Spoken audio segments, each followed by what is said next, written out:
आज हम लोग 4th क्लास स्टार्ट करें फाइनल अकाउंट्स का, ठीक है। इसके बाद हम लोग फिर मैन्युफैक्चरिंग में जाएंगे। तो लास्ट 3 क्लासेस में जो भी हम लोग सीखे हैं बेसिकली उसका एक बार जो ऑल एडजस्टमेंट का एक समरी यहाँ पे ऑलरेडी दिया हुआ है मैट में, पेज नंबर 7.45 सीए फाउंडेशन का ICI स्टडी मैट। तो आज एक बार उसको पहले हम लोग गो थ्रू कर लेते हैं। नेक्स्ट इसमें जो भी एक्सरसाइज वगैरह है वो आज हम लोग सॉल्व करेंगे। उसके बाद हम लोग करें कंपाइलर्स एंड अगर तुलसियान का मैट में कुछ अच्छा सम्स एक्स्ट्रा दिखा तो वहाँ से करेंगे। नेक्स्ट हम लोग फिर न्यू चैप्टर स्टार्ट करेंगे। दूसरा टॉपिक जो है मैन्युफैक्चरिंग का। इसके बाद कौन सा टॉपिक है देखो, मैन्युफैक्चरिंग। उसके बाद मैन्युफैक्चरिंग यूनिट वाला का हम लोग फाइनल अकाउंट्स करेंगे, ठीक है। तो आज लेट्स कंप्लीट दिस फर्स्ट। तो देखो ये जो एडजस्टमेंट एंट्री है, समरी ऑफ ऑल एडजस्टमेंट, ये बहुत इंपॉर्टेंट है। ये सब ऑलरेडी हम लोग क्लास में लास्ट 3 क्लासेस में डिस्कस किए। तो यहाँ पे एक जगह पे समरी है, इसको अच्छे से कॉपी में नोट डाउन कर लेना। हम एक एक करके फिर से समझा देते हैं, ठीक है। ओके, तो देखो जब भी हम लोग फाइनल अकाउंट्स बनाते हैं तो क्वेश्चन में तुम्हारा ट्रायल बैलेंस दिया हुआ रहेगा, राइट। अगर ट्रायल बैलेंस दिया हुआ है उस based on that I have to prepare final account, that is PL and balance sheet. तो वहाँ पे 3-4 चीज़ हम लोग को याद रखना है, we have to keep in mind कि अगर ट्रायल बैलेंस में कोई भी चीज़ है तो एक जगह ही जाएगा। ट्रायल बैलेंस में बेसिकली 4 चीज़ रहता है। डेबिट साइड में तुम्हारा आ जाएगा expenditure and asset, credit side में तुम्हारा आ जाएगा इनकम एंड लाइबिलिटीज़, ठीक है। अभी 4 चीज़ में से जो एसेट है वो बैलेंस शीट में चले जाएगा, लाइबिलिटीज़ है वो भी तुम्हारा बैलेंस शीट लाइबिलिटी साइड में चले जाएगा, जो एक्सपेंडिचर है वो कहाँ चले जाएगा, PL अकाउंट का डेबिट साइड में, और जो इनकम है वो PL अकाउंट का क्रेडिट साइड में चले जाएगा। फाइन, कोई भी एक जगह जाएगा, करेक्ट। अब जो ट्रायल बैलेंस का नीचे जो भी एडिशनल इन्फॉर्मेशन रहता है या फिर एडजस्टमेंट रहता है उसका डबल इम्पैक्ट हमें होता है। बिकॉज हम लोग उसका एंट्री करने पड़ता है, जनरल एंट्री।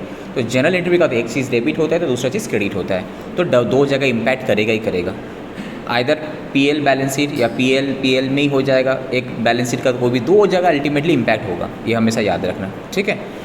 तो अब देखो यहाँ पे क्लोजिंग स्टॉक दिया हुआ है। तो अब यहाँ पे एक है एडजस्टमेंट। अगर बोला if given in trial balance तो क्या होगा, if not given in trial balance तो क्या होगा, ठीक है। एडजस्टमेंट का नाम क्या है, क्लोजिंग स्टॉक। इसमें 2 सिचुएशन आ सकता है। अगर क्लोजिंग स्टॉक तुम्हारा ट्रायल बैलेंस में दिया हुआ है, दैट मीन्स व्हाट, परचेज से ऑलरेडी माइनस किया हुआ है, तो हमको और ट्रेडिंग अकाउंट में लिखने का ज़रूरत है नहीं है। तो डायरेक्टली हम क्या करेंगे, बैलेंस शीट का एसेट साइड में लिख देंगे, ओके, अंडरस्टूड। तो अगर अब ट्रायल बैलेंस में नहीं है, एडिशनल इन्फॉर्मेशन में क्लोजिंग स्टॉक है, तब हम लोग क्या करते हैं, वहाँ पे एंट्री करते हैं। परचेज से आइदर माइनस करो, तो परचेज से माइनस नहीं करके हम लोग ट्रेडिंग अकाउंट में उल्टा साइड में लिखते हैं, मतलब बाई क्लोजिंग स्टॉक लिखते हैं, राइट। एंड बैलेंस शीट में एसेट साइड में चले जाएगा, ठीक है, याद रहेगा। तो क्लोजिंग स्टॉक अगर ट्रायल बैलेंस में दिया हुआ है तो बैलेंस शीट का एसेट साइड में जाएगा। क्यों, बिकॉज ऑलरेडी परचेस में एडजस्टेड किया हुआ है। किस टाइप का एंट्री किया होगा, परचेस अकाउंट क्रेडिट किया होगा, क्लोजिंग स्टॉक डेबिट किया होगा, ठीक है। नेक्स्ट, अगर ट्रायल बैलेंस में नहीं है तो एंट्री करने पड़ेगा। तो परचेस को कमाने के लिए हम क्लोजिंग स्टॉक को उल्टा साइड में लिखना है, बाई क्लोजिंग स्टॉक, ठीक है। और ये तुम्हारा एसेट साइड में चले जाएगा फिर, ठीक है। तो एक्चुअली एंट्री क्या हुआ, closing stock account debit to purchase. तो परचेस से कम करने के लिए वहाँ पे बाई ट्रेडिंग अकाउंट में बाई क्लोजिंग स्टॉक किए, और क्लोजिंग स्टॉक का एसेट क्रिएट हुआ, वो तुम्हारा बैलेंस शीट में एसेट साइड में चले गया, राइट। यही एक्चुअल जनरल एंट्रीज। नेक्स्ट है आउटस्टैंडिंग खर्चा। एनी आउटस्टैंडिंग खर्चा, अगर कोई भी आउटस्टैंडिंग एक्सपेंडिचर है, अगर वो ट्रायल बैलेंस में दिया हुआ है, दैट मीन्स व्हाट, लाइबिलिटी है, it is only my liability. मतलब वो जो एंट्री होता है expenditure account debit to outstanding expenditure, वो एंट्री हो चुका है। मतलब वो जो एक्सपेंडिचर है उसमें ऑलरेडी अमाउंट एडेड है, एंड ये जो आउटस्टैंडिंग एक्सपेंडिचर 2 अलग अलग अकाउंट है, ठीक है। तो हमको क्या करना है, जो ये तो सिर्फ लाइबिलिटी है तो बैलेंस शीट का सिर्फ कहाँ चले जाएगा, लाइबिलिटी साइड में चले जाएगा, राइट। बट अगर ये चीज़ एडिशनल इन्फॉर्मेशन में रहेगा तो क्या होगा, एंट्री करने पड़ेगा। Expenditure account debit to outstanding खर्चा, दैट मीन्स PL अकाउंट में एक्सपेंडिचर में जाके ऐड होगा, at the same time balance sheet में लाइबिलिटी साइड में जाएगा, करेंट लाइबिलिटीज, राइट। समझ में आ रहा है, okay. Next, prepaid expenses. Prepaid expenses क्या था कि कोई भी खर्चा अगर हम एडवांस कर दिए, तो यहाँ पे भी 2 सिनेरियो आता है कि ट्रायल बैलेंस में दिया हुआ है कि नीचे एडिशनल इन्फॉर्मेशन में दिया हुआ। अगर ये ट्रायल बैलेंस में रहता है, दैट मीन्स वो एंट्री किया हुआ है। कौन सा एंट्री बोलो तो प्रीपेड एक्सपेंसेस का। प्रीपेड एक्सपेंस मतलब क्या, एक एसेट क्रिएट हुआ तो prepaid expense account debit to, ये प्रीपेड एक्सपेंस का वजह से मेरा खर्चा बढ़ा हुआ था, कमाने पड़ेगा, बिकॉज तो इस साल का खर्चा है नहीं, ये तो फ्यूचर ईयर का खर्चा है जो इस साल का एक्सपेंडिचर के अंदर एडेड है, तो माइनस करने पड़ेगा। तो प्रीपेड एक्सपेंस का एडजस्टमेंट क्या कहते हैं, प्रीपेड एक्सपेंस अकाउंट डेबिट जो एसेट क्रिएट हुआ टू एक्सपेंडिचर, इसीलिए ना प्रीपेड एक्सपेंस को क्या करते हैं, PL अकाउंट में उस एक्सपेंडिचर से माइनस करते हैं, और ये प्रीपेड एक्सपेंसेस चले जाता है तुम्हारा बैलेंस शीट के एसेट साइड में। तो अगर ये प्रीपेड एक्सपेंस ट्रायल बैलेंस में दिया हुआ, दैट मीन्स एडजस्टमेंट किया हुआ है, जस्ट तुमको prepaid expense as an asset closing इसमें बैलेंस शीट में तुम्हारा एसेट साइड में दिखाना है।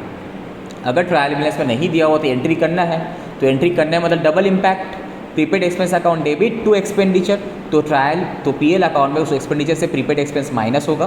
बिकॉज अक्रूवल कंसेप्ट क्या बोल देता कि करंट ईयर का छोड़ के कुछ भी साल का, अगर पिछला साल या फिर फ्यूचर ईयर का कोई भी एक्सपेंडिचर है तो उसको एक्सक्लूड कर दो। एनी आउटस्टैंडिंग खर्चा of any previous year paid in current year हट जाएगा, any prepaid expenses paid in this year वो भी हट जाएगा, तो माइनस हो जाएगा। एंड प्रीपेड एक्सपेंस क्या होता है, एसेट होता है, बैलेंस शीट का एसेट साइड में चले जाएगा, राइट। ठीक है, नेक्स्ट है इनकम आउटस्टैंडिंग। इनकम आउटस्टैंडिंग मतलब अक्रूड इनकम का बात कर रहा है, इनकम मिलना बाकी है। तो अगर ट्रायल बैलेंस में दिया हुआ है दैट मीन्स सब एंट्री किया हुआ है, सिर्फ बैलेंस शीट का एसेट साइड में जाएगा। अक्रूड इनकम क्या होता है, एसेट होता है, इनकम मिलना बाकी है, ठीक है, पैसा मिलना बाकी है, accrued interest, accrued commission, anything, वो क्या बैलेंस शीट का एसेट साइड में जाएगा। बट ये चीज़ अगर एडिशनल इन्फॉर्मेशन में रहेगा तो हमको जनरल एंट्री करने पड़ेगा। तो इसका जनरल एंट्री क्या होता है, अक्रूड इनकम का बताओ। Accrued income account debit to income, accrued income एक एसेट क्रिएट हुआ, तो एसेट क्रिएट होने से क्या होता है, डेबिट होता है, तो accrued income account debit. Eight the same time income बढ़ेगा मेरा, तो टू दैट इनकम, तो इसका इम्पैक्ट क्या होगा, पीएल अकाउंट में उस इम्पैक्ट वो इनकम के साथ ऐड हो जाएगा, पीएल अकाउंट में इनकम के साथ ऐड हो जाएगा, पर्टिकुलर इनकम के साथ, एंड बैलेंस शीट में एसेट साइड में चले जाएगा, राइट। ठीक है, ये सब हम लोग डिस्कस कर चुके हैं डिटेल में। फिर देखो 5 नंबर क्या है, income received in advance. 5 number point क्या बोला, इनकम रिसीव्ड इन एडवांस। तो एनी इनकम अगर एडवांस रिसीव किए हैं, अगर ये ओनली ट्रायल बैलेंस में दिया होता है लाइबिलिटी होता है। Any income receive in advance my liability.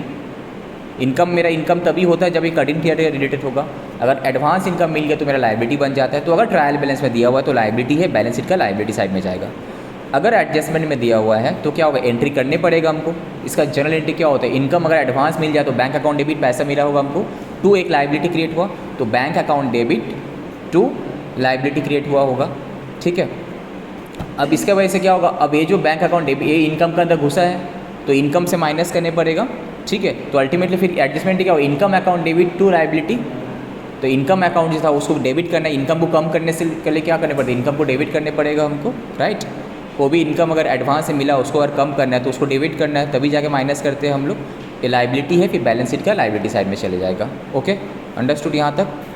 तो फिर से बता रहे, क्लोजिंग स्टॉक अगर है ट्रायल बैलेंस में दिया हुआ है तो बैलेंस शीट का एसेट साइड में क्यों जाएगा, हम लोग डिस्कस कर चुके।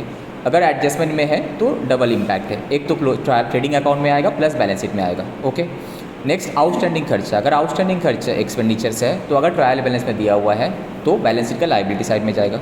अगर एडजस्टमेंट में दिया हुआ है तो एंट्री करने पड़ता है हमको, expenditure account debit to outstanding liability. ठीक है, आउटस्टैंडिंग एक्सपेंडिचर तो पीएल अकाउंट में एक्सपेंडिचर में ऐड होगा, at the same time balance sheet में लाइबिलिटी साइड में चले जाएगा। Okay, prepaid expenses, any expenditure which is paid in advance, that is prepaid expenditure मेरा एसेट होता है। तो अगर ट्रायल बैलेंस में दिया हुआ तो बैलेंस शीट में एसेट साइड में चले जाएगा। अगर एडजस्टमेंट में दिया हुआ तो दोनों इम्पैक्ट होगा, एक खर्चा account asset account debit to expenditure को कम करना है तो पीएल अकाउंट से वो एक्सपेंडिचर से माइनस हो जाएगा एंड बैलेंस शीट में एसेट साइड में चले जाएगा, right. Next income outstanding, that is accrued income का बात कर रहा है। अगर accrued income, any income which is accrued that is my asset, तो अगर ट्रायल बैलेंस में दिया हुआ है तो सब एंट्री किया हुआ है, दैट मीन्स ओनली मेरा बैलेंस शीट का एसेट साइड में चले जाएगा। ओके, तो अगर एडजस्टमेंट एंट्री में, अगर एडजस्टमेंट एंट्री में दिया हुआ है तो क्या एंट्री करने पड़ेगा हमको, तो एंट्री क्या करना पड़ेगा, accrued income account debit to income. ठीक है, तो इनकम में भी ऐड हो जाएगा एंड बैलेंस शीट का एसेट साइड में भी ऐड हो जाएगा। Okay, next income receive in advance, any income receive in advance that is my liability. तो अगर ट्रायल बैलेंस में दिया हुआ है तो बैलेंस शीट का लाइबिलिटी साइड में चले जाएगा। अगर तुम्हारा एडिशनल इन्फॉर्मेशन में दिया हुआ है तो एंट्री करने पड़ेगा, that is income receive in advance. तो इनकम का अंदर एडेड है तो ये तो करंट ईयर की इनकम नहीं है तो उसको माइनस करेंगे, बिकॉज ऑफ अक्रूवल कंसेप्ट हम लोग फॉलो करते हैं। तो पीएल अकाउंट में उस पर्टिकुलर इनकम से माइनस हो जाएगा एंड बैलेंस शीट में लाइबिलिटी साइड में चले जाएगा, राइट। ठीक है, अब देखो पेज नंबर 7.46 बैड डेट। तो बैड डेट का भी दो ट्रीटमेंट है। अगर ओनली ट्रायल बैलेंस में बैड डेट है दैट मीन्स क्या एडजस्टमेंट एंट्री किया हुआ है। नॉर्मली अगर बैड डेट होता है उसका जनरल एंट्री क्या होता है, bad debt account debit to debtor. अगर प्रोविजन फॉर डाउटफुल डेट है तो अलग बात है, bad debt account debit to P B D होता है। तो यहाँ पे normally entry bad debt account debit to debtor. तो अगर ट्रायल बैलेंस में दिया हुआ है मतलब डेटर से बैड डेट माइनस किया हुआ ऑलरेडी है and bad debt already entry किया हुआ है, that is generality is already done, ठीक है। तो क्या होगा, सिर्फ इम्पैक्ट कहाँ जाएगा, पीएल अकाउंट में जाएगा, एक जगह जाएगा, बिकॉज डेटर से तो ऑलरेडी बैड डेट माइनस किया हुआ है ना, तो माइनस नहीं होगा, तो कहाँ जाएगा, पीएल अकाउंट में बैड डेट चले जाएगा, ओके। अब अगर फर्दर इन्फॉर्मेशन में है तो एंट्री करने पड़ेगा हमको, that is bad debt account debit to debtor, तो पीएल अकाउंट में बैड डेट तो आएगा, at the same time balance sheet में डेटर से भी माइनस होगा bad debt, further bad debt, right, ठीक है। नेक्स्ट, प्रोविजन फॉर बैड और डाउटफुल डेट। तो नॉर्मली क्या होता है, जो करंट ईयर का जो भी प्रोविजंस वगैरह होता है हम लोग पीएल अकाउंट में डेबिट करते हैं। अगर तुम्हारा क्वेश्चन में suppose opening provision, opening balance भी दिया हुआ पीबीडी का, क्लोजिंग बैलेंस भी दिया हुआ, तो पीबीडी क्या एज अ लाइबिलिटी ट्रीट करते हैं हम लोग। तुमको अब सोचो, एक लेजर अकाउंट तुम ओपन करो पीबीडी का, मनी मन ओपन करो, दिख रहा हुआ लाइबिलिटी है, तो क्रेडिट बैलेंस कहाँ पे आएगा, ओपनिंग बैलेंस कहाँ आएगा, क्रेडिट साइड में लिखे होंगे हम लोग, और क्लोजिंग बैलेंस डेबिट साइड में लिखे होंगे। अब क्या होगा, हमको चेक करने पड़ेगा कि बैड डेट हुआ है, तो क्या कहते हैं, बैड डेट से bad debt account debit to P B D करते हैं ना, तो ये डेबिट साइड में पीबीडी कम हो जाएगा टू पीबीडी।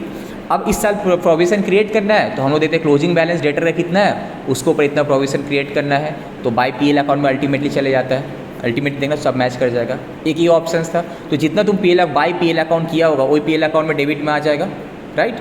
और जो तुम्हारा क्लोजिंग प्रोविजन, जो टू बैलेंस सीडी था, क्लोजिंग प्रोविजन था, वो तुम्हारा क्या होगा, बैलेंस शीट में डेटा से माइनस होगा। तो यहाँ पे एक चीज़ याद रखना, जो पीएल अकाउंट में जाएगा वो तुम्हारा बैलेंसिंग फिगर होगा, opening balance plus bad debt हुआ था डेबिट साइड में, क्लोजिंग बैलेंस क्या किया होगा तुम, डेटर का बैलेंस इस इनटू परसेंटेज जो कितना करने बोला था क्लोजिंग में, तो पीएल अकाउंट में कितना जाएगा, बैलेंसिंग फिगर, ठीक है। तो पीएल अकाउंट में उतना बैलेंसिंग फिगर जाएगा, बट डेटा से जो माइनस होगा तुम्हारा जो टू बैलेंस सीडी तुम किया होगा क्लोजिंग प्रोविजंस हो जाएगा। एक ये ऑप्शन था। दूसरा ऑप्शन हम लोग क्या किए थे कि अगर सर ओपनिंग वाला को आप रिवर्स कर दो, पीएल अकाउंट में उल्टा कर दो, क्रेडिट साइड में कर दो, और करंट ईयर का आप प्रोविजन क्रिएट कर दो, अब बैड डेट हुआ तो पीएल अकाउंट में लिख दो। अब जब आप वहाँ पे करोगे डेटर में, वहाँ पे हम लोग जैसे फर्दर बैड डेट माइनस करते हैं, पीबीडी भी क्लोजिंग वाला बैलेंस माइनस कर देना है, खत्म, ठीक है। अल्टीमेट इम्पैक्ट सेम था, हम लोग देखे भी एक सम्स में, ठीक है। अब क्वेश्चन है सर, अगर पीबीडी दिया हुआ है ट्रायल बैलेंस में तो क्या होगा, अगर ट्रायल बैलेंस में प्रॉफिट दिया हुआ है तो क्या होगा, तो पीएल अकाउंट का डेबिट साइड में आ जाएगा, सिर्फ करंट ईयर का है। अगर ट्रायल बैलेंस में नहीं दिया हुआ है, एडिशनल इन्फॉर्मेशन दिया हो, तो ट्रायल बैलेंस में भी आएगा, सॉरी पीएल अकाउंट में भी आएगा, प्लस बैलेंस शीट में भी वहाँ से डेटा से माइनस होगा, राइट। कौन सा वाला, पीएल अकाउंट वाला अमाउंट कि क्लोजिंग प्रोविजन वाला अमाउंट, क्लोजिंग प्रोविजन वाला अमाउंट। अगर तुम पीबीडी का लेजर ओपन करके कर रहे होगे तो क्या होगा, closing provision to balance C D जो था वो तुम्हारा डेटर से माइनस होगा, नॉट पीएल अकाउंट में जितना अमाउंट था पीबीडी वो, ये याद रहे, यहाँ मिस्टेक्स हो सकता है। पीएल अकाउंट में तो बैलेंस फिगर जितना होने का हो जाएगा, बट डेटा से क्या माइनस होगा, जितना मेरा क्लोजिंग प्रोविजंस था, ओके, अंडरस्टैंड। नेक्स्ट, इसी टाइप का हम तुम लोगों को बोले थे ना कॉपी में मेंटेन करने के लिए, exactly that is what I was asking कि एक हेडिंग रहेगा, अगर ट्रायल बैलेंस क्या इंपैक्ट आएगा, अगर ट्रायल बैलेंस में है तो क्या होगा, अगर एडजस्टमेंट हो तो क्या होगा, इसी को अच्छे से लिखने के लिए हम बोले थे, ठीक है। Next, provision for discount on debtor. ये जो provision for discount on debtor है, ये क्या, डाउटफुल डेट माइनस करने के बाद जो डेटर का बैलेंस आया होगा उसको ऊपर क्रिएट करते हैं हम लोग। पहले डेटर से बैड डेट माइनस होगा, अगर एडिशनल इन्फॉर्मेशन में है तो, उसके बाद पीबीडी का क्लोजिंग बैलेंस माइनस होगा, उसके बाद जो डेटर का बैलेंस बचा उसके ऊपर provision for discount on debtor create होता है, ठीक है। इसका भी सेम ट्रीटमेंट है, अगर ट्रायल बैलेंस में दिया हुआ है तो पीएल अकाउंट में आ जाएगा, अगर ट्रायल बैलेंस में नहीं देके एडिशनल इन्फॉर्मेशन में दिया है तो बस इसका भी जैसे हम लोग पीबीडी का ट्रीटमेंट किया वही ट्रीटमेंट यहाँ पे भी करना है। इसका भी तुम्हारा क्लोजिंग प्रोविजन माइनस होगा वहाँ से, बट यहाँ पे बैलेंसिंग फिगर वाला यहाँ पे आएगा, ठीक है। डेप्रिसिएशन, नॉर्मली डेप्रिसिएशन का एंट्री क्या कहते हैं, depreciation account debit to asset. अगर ये एंट्री ट्रायल बैलेंस, अगर ये ऑलरेडी किया हुआ है तो ट्रायल बैलेंस में डेप्रिसिएशन जो है ऑलरेडी एडजस्टेड है, मतलब डेप्रिसिएशन ट्रायल बैलेंस में दिया हुआ मीन्स इतना अमाउंट ऑलरेडी मेरे एसेट से माइनस किया हुआ है, तो दोबारा माइनस करने का ज़रूरत नहीं है। if depreciation is given in trial balance, that means it is already adjusted with the asset का वैल्यू, राइट। तो सिर्फ तुम्हारा पीएल अकाउंट में आएगा, एक जगह आएगा। बट अगर बोला एडिशनल एडजस्टमेंट में डेप्रिसिएशन प्रोवाइड करो 10%, 5% जो भी एसेट के ऊपर रहता है, दैट मीन्स डेप्रिसिएशन का एंट्री करने पड़ेगा हमको, that is depreciation account debit to asset, that means depreciation जो है ये तुम्हारा पीएल अकाउंट में ऐड हो जाएगा और एसेट का वैल्यू उतना से माइनस हो जाएगा एज ए डेप्रिसिएशन, राइट, ठीक है। हाँ, यहाँ पे कभी कभी क्या होता है, एक रेक्टिफिकेशन एरर वाला सम घुसा देता है, बोलता है कि एक एसेट परचेस किए थे हम, गलती से परचेस अकाउंट में डेबिट कर दिए थे, तो तुम क्या करने पड़े, परचेस से पहले माइनस करो, अब एसेट में ऐड करो, और एसेट में ऐड करने के बाद जो एक्चुअल डेप्रिसिएशन होता है वो डेप्रिसिएशन तुमको देखना है। आप तुम देखें कितना शॉर्टफॉल था मेरा डेप्रिसिएशन, तो डिफरेंस डेप्रिसिएशन फिर मारना है। इस टाइप के एग्जाम्स में यहाँ पे हम लोग देखे थे, आ सकते हैं यहाँ पे, ठीक है। Next, interest on capital. Interest on capital अगर पीएल अकाउंट में है तो it is just an expenditure, तो पीएल अकाउंट का खर्चा साइड में आ जाएगा। बट अगर ये बोला कि नीचे दिया हुआ है एडिशनल इन्फॉर्मेशन में, तो इंटरेस्ट प्रोवाइड करने पड़ेगा, इंटरेस्ट ऑन कैपिटल। तो पीएल अकाउंट में तो आएगा, at the same time capital account में ऐड हो जाएगा बैलेंस शीट लाइबिलिटी साइड में। इंटरेस्ट ऑन कैपिटल मतलब तुम as a owner, as a sole proprietor तुम कैपिटल इन्वेस्ट किया था, उसके ऊपर इंटरेस्ट इतना बनता है। तो अगर तुमको हम पेमेंट नहीं किया, अल्टीमेटली तुम्हारा कैपिटल का हकदार इसमें ऐड हो जाएगा ना बैलेंस, ठीक है। तो वहाँ पे एंट्री क्या होना चाहिए, interest on capital account debit to capital. तो interest on capital is expenditure, तो पीएल अकाउंट में आ जाएगा और ये कैपिटल बैलेंस में ऐड हो जाएगा। ओके, नेक्स्ट है तुम्हारा, अच्छा अगर क्वेश्चन में तुम्हारा नॉर्मल लोन दिया हुआ है, परसेंटेज दिया हुआ, तो याद हो जो सम लोग किए थे इंटरेस्ट ऑन लोन, चेक कर लेना कितना दिन का मेरा लोन आउटस्टैंडिंग है और एक्चुअल इंटरेस्ट इतना बनता है, but PL trading trial balance में कितना दिया हुआ, अगर कम दिया हो तो आउटस्टैंडिंग इंटरेस्ट ऑन लोन बोल के आएगा, वो सब चीज़ देख लेना, ठीक है। नेक्स्ट है interest on drawings. Interest on drawings क्या होता है, जैसे कि सामने वाला ओनर जब कैपिटल इन्वेस्ट करता है उसके ऊपर बिजनेस क्या करता है, इंटरेस्ट देता है उसको। एट द सेम टाइम जब वो ड्राइंग करता है उसके ऊपर इंटरेस्ट भी तो बिजनेस अर्न करता है। तो हम जो इंटरेस्ट ऑन कैपिटल देते हैं that is my expenditure, but सामने वाला ओनर जो प्रोप्राइटर ड्राइंग किया उस पर जो हम लेते हैं that is my income. Interest on drawing क्या होता है, इनकम। जितना ओनर प्रोप्राइटर जितना ड्राइंग करता है पर्सनल यूज़ के लिए, चाहे वो कैश ड्राइंग हो, गुड्स ड्राइंग हो, वॉट एवर ड्राइंग में भी, तो उसके ऊपर इंटरेस्ट चार्ज करता है बिजनेस, तो बिजनेस के लिए इनकम हुआ। तो अगर ये ट्रायल बैलेंस में दिया हुआ है तो पीएल अकाउंट का इनकम साइड में आना चाहिए। अगर एडिशनल इन्फॉर्मेशन में दिया हुआ तो पीएल अकाउंट के इनकम साइड में तो आएगा, प्लस ये कैपिटल से हम क्या करेंगे, एडजस्ट कर देंगे, कम कर देंगे कैपिटल, ड्राइंग उसी से काट लेंगे, ठीक है। Loss by fire important general entry था, इसका याद होगा, loss by fire, goods lost by fire होगा तो क्या होगा, गुड्स कम हो गया, तो गुड्स कम हो गया मतलब परचेज से माइनस करो और उसका उल्टा साइड में दिखा दो, कौन सा कॉस्ट वाला फिगर लेना है कि सेल वाला फिगर लेना है, कॉस्ट वाला फिगर लेना है। जो कॉस्ट प्राइस था ना, सेल प्राइस, कॉस्ट प्राइस लेना है, जितना का फायर में डिस्ट्रॉय हो उतना का वैल्यू पूरा लेना है, gross amount, cost price, okay. Either purchase से माइनस होगा या फिर ट्रेडिंग अकाउंट में by goods loss by fire लिखना है। उसके बाद देख चेक करना है हमको इंश्योरेंस कंपनी से कितना पैसा मिला, जितना पैसा नहीं मिला वही अल्टीमेटली मेरा लॉस है, वो जो नेट लॉस है वो तुम्हारा चले जाएगा पीएल अकाउंट में, राइट। अब बैलेंस शीट में जाएगा, अगर पैसा मिलना बाकी है तो जितना पैसा मिलना बाकी है, जो जितना इंश्योरेंस क्लेम कंसीडर किया था वही तुम्हारा बैलेंस शीट में तुम्हारा एसेट साइड में चले जाएगा। अगर तुम लोगों को जनरल एंट्री याद होगा, एंट्री हम क्या बताए थे, पैसा मिल गया तो bank account debit insurance claim का, अगर नहीं मिला तो insurance claim receivable account debit, to net loss जितना पैसा नहीं मिला नेट लॉस, टू परचेस, ये था ना entry, claim receivable account debit, net loss on goods lost by fire, to तुम्हारा क्या था, परचेस अकाउंट क्रेडिट, पर तभी नहीं जाके परचेस अकाउंट से माइनस किया। ये एंट्री का वजह से 3 जगह इंपैक्ट हुआ ना, तो ये बेसिकली अगर तुमको जनरल एंट्री पता है तो इंपैक्ट भी पता चल जाएगा।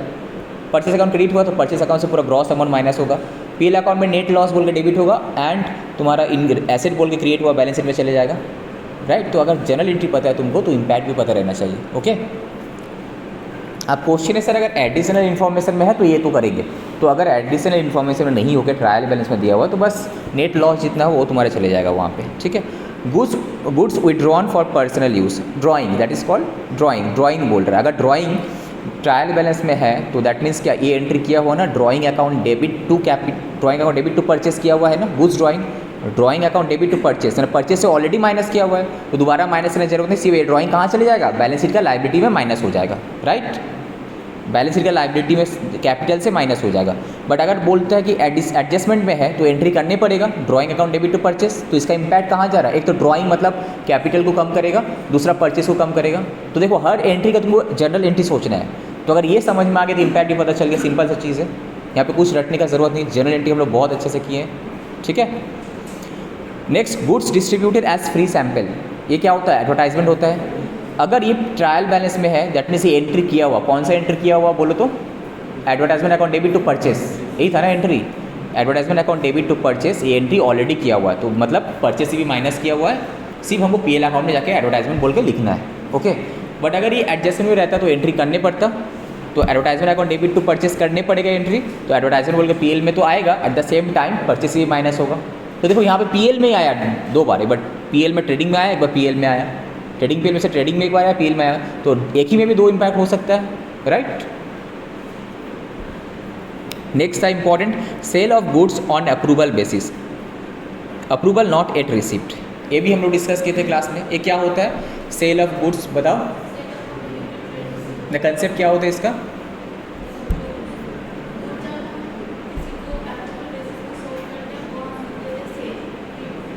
अगर गलती से तुम सेल मैंने you have just send some goods on sale और approval basis, sale on approval basis, मतलब हम तुमको गुड्स भेजा कि मिस्टर एक्स देखिए आपका जो ऑर्डर था हम इतना माल भेज दिए, आप मेरा गुड्स चेक कर लो, अगर आपको सही लगा तो आप हमको अप्रूवल दे देना, तो हम इसको सेल मानेंगे। तो जब तक तुम अप्रूव नहीं करता तब तक मेरे लिए सेल नहीं है, बट हम क्या किए गलती से उसको सेल मान लिए। तो अगर सेल मान ली तो हम एंट्री क्या की होंगे, mister X account debit to sale, तो मेरा डेटर भी बढ़ा हुआ, इनकम भी बढ़ा हुआ एंड स्टॉक भी कम गया। बट इन रियलिटी क्या है, मेरा तो इनकम हुआ ही नहीं, सेल तो हुआ ही नहीं, तो उसका एंट्री जस्ट उल्टा करना है, डेटर से भी माइनस हो जाएगा एंड सेल से भी माइनस हो जाएगा, प्लस मेरा स्टॉक में ऐड हो जाना चाहिए ना, सेंड फॉर अप्रूवल बोल के क्लोजिंग स्टॉक में ऐड हो जाएगा। ठीक है, नॉर्मली ये वाला जो एंट्री है कभी ट्रायल बैलेंस में रहता नहीं है, इसका एडजस्टमेंट ही आएगा हमेशा। तो एडजस्टमेंट क्या होगा, सेल से माइनस होगा प्लस डेटर से माइनस होगा, कौन सा, सेलिंग प्राइस ना cost price, selling price. But जब क्लोजिंग स्टॉक में ऐड होगा कौन सा, कॉस्ट प्राइस, याद रहे।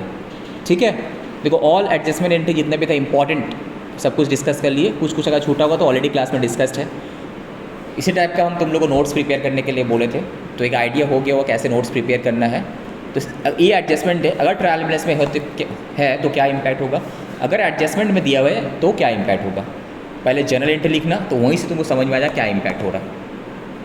ठीक है, जैसे कि जनरल एंट्री लिखना, सपोज ये वाला केस में कि advertise goods distributed for free sample, तो तुमको क्या करना है, अगर यहाँ अगर इफ़ गिवन इन एडजस्टमेंट तो एंट्री क्या करना है, advertisement account debit to purchase, तो एडवर्टाइजमेंट बोल के एरो मारो और पीएल में चले जाएगा, परचेस बोल के एरो मारो वहाँ ट्रेडिंग में परचेस से माइनस हो जाएगा, ऐसा लिखना है तुमको। तो जनरल एंट्री भी लिखना है, उसके साथ साथ यहाँ पे जैसे कि लोग जनरल एंट्री नहीं लिखा, डायरेक्ट इम्पैक्ट बता दिया, तुमको जनरल एंट्री भी लिखना है, उसको एरो करके लिखो कि ये पीएल में जाएगा, ये तुम्हारा ट्रेडिंग से परचेस से माइनस होगा, ऐसा। तो तुमको जनरल एंट्री भी पता चल जाएगा एंड एडजस्ट नहीं पता चल जाएगा। अगर तुम बिना जनरल सोचे एडजस्टमेंट करोगे तो रटने वाला कंसेप्ट हो गया, बट हम चाहते हैं कि जनरल का थ्रू से करो, बिकॉज अल्टीमेटली प्रैक्टिकल लाइफ में जनरल एंट्री का थ्रू से एडजस्ट होता है, हाथ से जाके कोई प्लस माइनस नहीं करता। हम लोग जनरल एंट्री करते हैं, एडजस्टमेंट एंट्री करते हैं, जेबी मारते हैं, तभी जाके एक्चुअल में रेक्टिफिकेशन होता है। ठीक है, तो तुमको वही सीखना है जो प्रैक्टिकली मेरा काम में लगेगा। ओके, तो यहाँ तक हो गया। अब आ जाते हैं हम लोग एक्सरसाइज में इसका।